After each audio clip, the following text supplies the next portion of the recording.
Yesterday, an act of terrorism tried to silence our democracy. But today we meet as normal, as generations have done before us and as future generations will continue to do, to deliver a simple message. We are not afraid, and our resolve will never waver in the face of terrorism.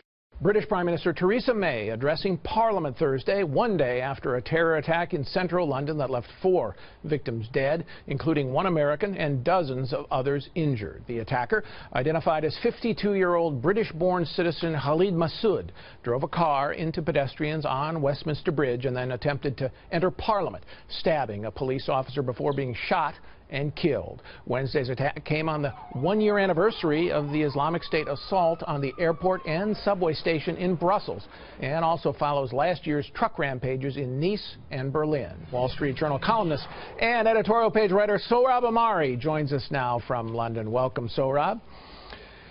Hi, Paul. Okay, so Islamic State has claimed credit for this a day after the attack. Do British authorities agree that this looks like it was Islamic State, at least inspired? I think that's still something that they're investigating. They've made a number of arrests in Birmingham and elsewhere where Khalid Masood had links, Paul. The Islamic State itself, through its media channels, has claimed responsibility and said Khalid Masood was a quote-unquote soldier of the caliphate. But that still remains to be seen, because the organization has a tendency to do that, where people who are inspired by its message, who are lone wolf characters, after the fact, when they go out, then the organization takes credit for them, and it really doesn't matter in a way, because they may never have had any direct contact with the organization. It may not have been plugged into official jihadist networks, but nevertheless drew inspiration from it, and then Islamic State can point to the fact afterwards and feed this to its supporters as a success. All right. One thing we haven't heard so far is a lot of evidence from his computer or literature he was reading or anything like that, which typically in the United States with these kinds of attacks does come out pretty quickly. We haven't seen that in this one, but we have seen arrests in Birmingham and a couple of more on Friday. Is there that suggests that this could be a broader network? It could be, and I think one thing to make note of the fact is that Khalid Masood himself had a background as a petty criminal. He'd come into contact with law enforcers for other types of non-terror offenses.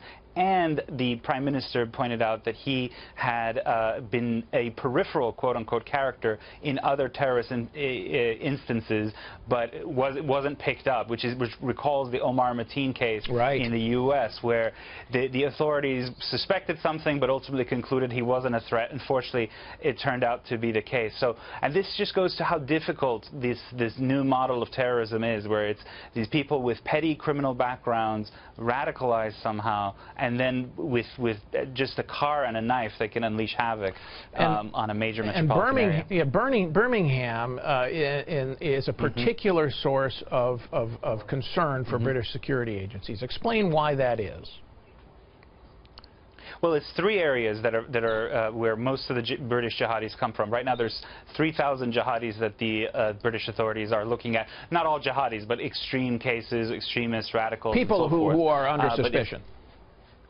Exactly. So you have Birmingham, and you have East London, and you have a suburb of London called Luton.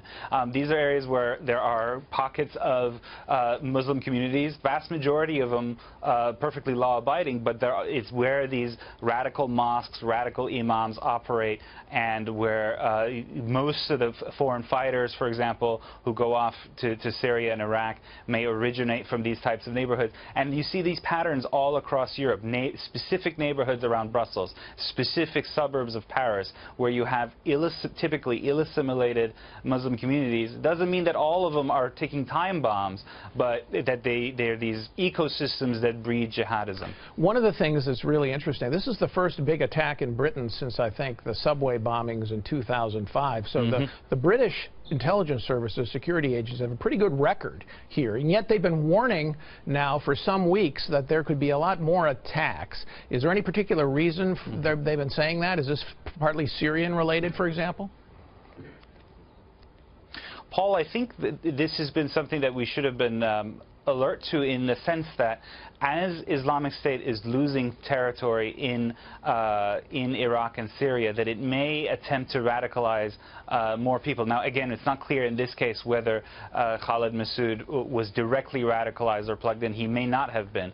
But the fact that these organizations feel squeezed in their terrorist homeland, so to speak, may result in more attacks abroad, just for them to be able to say that they're still in the game.